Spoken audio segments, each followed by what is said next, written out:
Hi, it's Etharal here, and today we are back with our Mount and Blade Warband Warsword Conquest, or Warhammer mod, where obviously we have been playing as Samuel Morrstein. We have obviously been trying to expand our lands by mainly training up our forces to hopefully get them skilled enough to actually be able to take another full castle when it is actually properly defended, rather than obviously it being one which has just recently been conquered and only got a small number of people in, which is obviously how we have managed to set up the Morrstein Vampire lands. It's going very, very slowly, and unfortunately we're not really managing to get much sort of movement behind that. Really, it's taking a lot longer than we'd like, which is, not brilliant, but we're steadily getting there. We're definitely getting a lot stronger, and we are actually steadily managing to increase the number of forces that we can actually have in our army. We're up to about 109 as of the start of this video, so at the minute, and we are managing to take down larger forces than we have done in the past. We're consistently fighting against, like this one here, Forest Goblin army of sort of 80,000, which obviously only a few episodes we would probably had to run away from, as they would have pretty much wiped the floor with us, which I believe they actually have done in an earlier video. So we're definitely in a lot stronger position. You can see here, obviously, as well, that Samuel has managed to save up and get himself some decent armor. So he is really managing to wade in, actually just stand in front of a load of guys and pretty much just let them try and hit him to no avail, and managing to cut them down. So he's in definitely a lot better sort of sense in terms of his equipment, pretty much as good as he's probably going to get in that one. He might get a little bit better, but to get any better armor he's going to need like sort of 25,000-30,000 or so not something that's going to be happening anytime soon. See, I have obviously got as well on the casualty counter still as well, and you can see the army is managing to do a good bit of damage, particularly against these guys, which seem to be honest, actually be quite a hodgepodge mix. They are actually a Forest Goblin army, and they are predominantly Forest Goblins, obviously, as you can see here. However, it is actually case, obviously, as you can see, they've got Chaos Dwarves, Kislev, and Empire all rolled in there as well. They seem to have picked up some random people, as I'd imagine, like prisoners, and then managed to bring them around to their way of thinking. And that is not something that we are going to have to allow. We are a purely, obviously, vampire count force, and we are going to have to wipe them out, which is going to be quite a fun little plan to try and do that one there. So it shouldn't be too difficult, though. Thankfully, we are in a really, really strong position at the minute, and obviously we've got all of our merchant enterprises, which are obviously bringing in profit, plus managing to cover the costs of all of our actual troops in both here and in our land. We have obviously 100 guys plus that are with us, and 100 guys plus in our castle, managing to defend that and keep us on the map. You can see there as well that we have actually leveled up, so we are in, a really strong position ourselves to be able to begin looking at expanding. One of the issues that is holding us back is that we are actually incredibly low on funds. We aren't actually able to, unfortunately, pay to improve the equipment of our forces to any respectable amount, which is a big problem for Samuel, as it's obviously his goal to be improving these forces, and basically because he has been improving so many so quickly, it's actually gotten to a point that it is costing him money, especially after he has obviously bought this new armor, which cost around about sort of 22,000 or so gold to buy, which was pretty much all of his savings. So he is really, really strapped for cash at the minute. He's obviously managed to, as you can see there, he's managed to get his guy and one of his guys as well some armor, which again taken out a big chunk of it. So he's next to nothing there. You can see even after selling all that stuff, he was only up to sort of 700 odd, so he's 900 odd now. So he's not doing too badly, and he will be able to sort of upgrade the rest of the forces that need it for the minute, but not all of them. Actually, no, that's most of them though, and you can see there we're down to only 49 gold again. So thankfully it is obviously because of the actual merchant enterprises that we've got going on throughout the old world that is managing to support these large armies and keep us on the map, which is obviously easier said than done. We're obviously still working quite closely with the actual vampire counts. I'd like to think we were probably a little bit of an offshoot from them, and managed to actually keep, reasonable good ties to them, defending them and jumping in with a lot of fights with them. Again, you see a lot of obviously Forest Goblins, Chaos Dwarves and things. Chaos Dwarves seem to be something that are particularly troublesome in this area of late. They seem to have expanded their efforts, so they are actually quite good though. They give us, when you actually do get a decent force of Chaos Chaos Dwarves. You're getting a decent bit of money from the equipment, and they are a little bit tougher, so you're not getting a little bit more experience from them than your normal actual just Forest Goblins and things, although they do have those blunderbuss people there, which you can see, which are really not fun guys to try and fight. Although I have noticed since getting this new armour that there is a considerable reduction in the amount of damage that they are actually doing, which is always a good thing. So giving obviously Samuel a lot more staying power in a fight, which is obviously always good. He's obviously leveled up to level 23 as well, so he's moving very, very, very slowly up the levels here. Now it's going to be something that is, again, as obviously I've mentioned in previous videos, is slowing down pretty regularly there. And so we can see now that we can actually get a force of 109 people, and all at a pretty decent stage. So, you know, we've gotten a little bit more money there, so we're just going to actually, you know, get in some guys, you know, sell all the, obviously, the equipment that we got from the last one, which was not a lot to say the least, but you know, any extra gold is always going to help, especially with the lack of gold that we've got at the minute. And hopefully our actual merchant things shouldn't hit a massive dry spell, and you know, if they were to do that, then we would be in a serious issue here. But, you know, fingers crossed that won't happen, and who knows, we may even be able to expand them a little bit further to be able to actually bring in some more money on top of that. And so here we've managed to chase down this actually Forest Goblin army, thanks to obviously as well a Count who came from the other side and has managed to come in to support us. So we're massively outnumbering these guys, near enough 2 to 1. And there he is, the Count himself on his nice black horse. Definitely a lot better looking for a vampire Count, although I do still look quite like my silver armoured one still. It's certainly a lot nicer than obviously the skeleton one that I've had for quite a while, and has a lot better armor, obviously, so a lot tougher and a lot more able to actually stand up in a fight, which is always good without it dying, obviously. So we're still keeping our mobility up, which is always a great thing to get to do.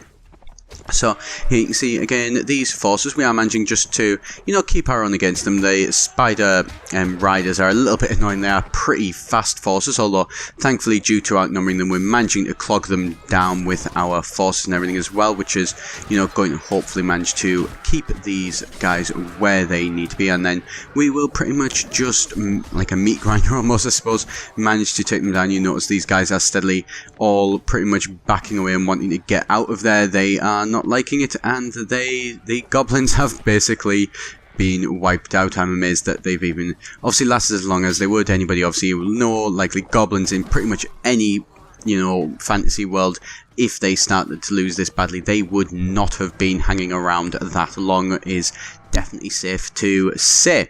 And so they've managed to get that force out of the way with no problem whatsoever, and actually help out Count Nicholas of the Vampire Counts. Somebody I don't believe actually by the looks of things there that we have actually helped before, so always nice to get another guy coming in to actually work with him and improve our relations further with all of the Vampire Counts, so that hopefully one day, if we were to, you know, actually turn on them, we might be able to have, using a bit of persuasion and everything, be able to bring them over to our way of thinking, which would be definitely a good thing.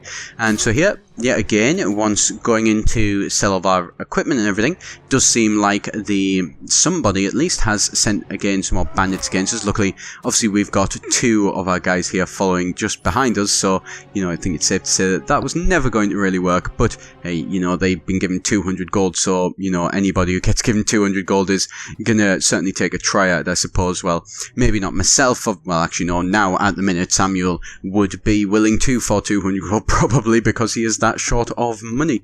And so, you know, any normal person, certainly like 4 bandits, you know, 50 gold each is going to be quite a lot for them. So I'd like to think that they probably would actually take up on anybody on that offer. So we'll just take time as well just to mention, while we're getting into this fight, that obviously if you are enjoying the series, please do be sure to subscribe. It does really help me out and everything like that, and obviously as well gives you your notifications for when they're going to come up, and then you're not going to risk missing any of the videos that you might be actually enjoying. So getting back to this though, you can see here we're just trying to I've sped all this bit up just to try and get all these guys over that river as quickly as possible. This is quite a bad setup to have obviously spawned on this map in that location. I'm not 100% sure exactly how the maps work here. They do seem to be relatively linked to how the area looks obviously in the overworld. So obviously in the snow bits you're going to get snow maps and things like that, desert you're going to get desert maps in a basic sense like that. But I always do wonder, I think that, you know, if you're in a particularly hilly looking area or near mountains, then it does seem like like you do get more mountainous maps as well. I'm not 100% sure exactly how it works. Obviously, if anybody knows, it's something that I would obviously be quite curious to know about and would love to hear about as well though. But you know, that map there, obviously next to the river, we're not started in brilliant position, but we've managed to at least get our forces over relatively quickly and then smashed into this Chaos Dwarf force, although it is predominantly, even though it is predominantly Chaos Dwarves, there does seem to be a fair few Forest Goblins in there as well, just for added good measure, and yet again, Samuel does manage to cut through them with relative ease, only loses 2 guys as well. I mean, I don't really count the guys that are wounded, because I do have actually a decent sort of wound treatment skill and everything. I think I'm around about 4, and then from my actual guys, I do get another sort of plus as well on top of that, so, you know, we're bringing in more than, you know, enough wound treatment to be able to get those guys back into the field to fight relatively quickly. So, you know, that's why basically I don't count them as losses, obviously. And so here we're just sort of going straight into fight after fight after fight, just trying to basically get as much money up together. We obviously want to get back into the situation where we had enough money in our obviously coffers to be able to basically do whatever we wanted, which is not something that we've been able to do for a while, unfortunately. But you know, we should hopefully be able to keep sort of expanding on our forces, improving on them, and also as well bringing in enough money to be actually making a profit from these attacks as well.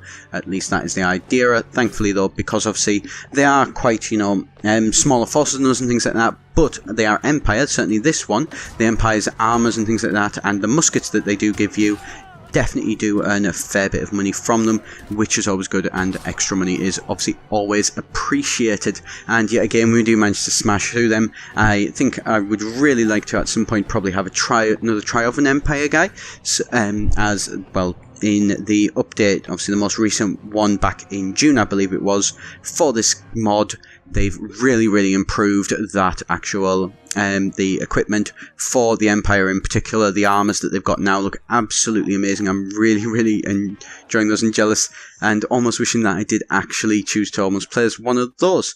And so here we're just looking, we tried to look at going back towards our guy, but it looks like that may actually be the that's not actually the Emperor. It was actually a Count, but Count with 200 guys in his army. We're not somebody we're going to try and, you know, try and beat him or anything like that. That will not go well if we try to do it. So instead we decide to, you know, Samuel decides he's going to try and run away. He knows he can outrun that guy, who does eventually obviously give up.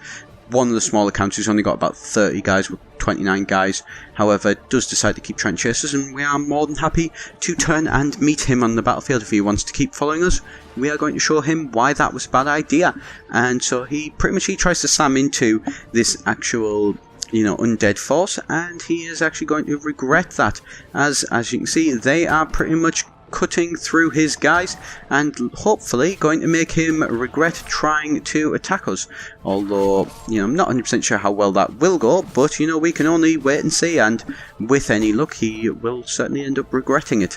Which, his guys are all running, and I think he's probably unconscious or something at this point. So, yep, he has unfortunately lost his force, so not the best idea for him to have probably come and try to chase us down. And there we go, we managed to hopefully nearly get towards him. There we go, we actually finally managed to take down that goblin. The one problem with horses when you're trying to go uphill, they slow down to basically walking speed of humans, so, you know, not brilliant there. And unfortunately the Count there does manage to escape, which is obviously not brilliant, but could be a lot worse. And so here you can see one of our 3 actual named characters that we have following around us has leveled up. He is a, you know, reasonably decent guy, although we don't have the resources to be actually able to look at improving his abilities at the minute, which is more than a little bit of a shame. We would like to be able to get him some better equipment and things if we could afford to. I mean, we are on around about sort of 3,000 and everything, so not too bad. But there was a vampire guy that we also have, who's obviously got the helmet and the armor, which you will have obviously seen around. We've actually decided instead to spend that money on getting him a half decent vampire sword, so that he can actually, he's got, you know, better armor, so he's got better staying power, but also to be able to increase his damage output, which is something that he is lacking with just his basic bog standard sword, before then moving on to looking at hopefully improving the other companions over obviously the coming weeks and months, in so at least that is the plan for Samuel.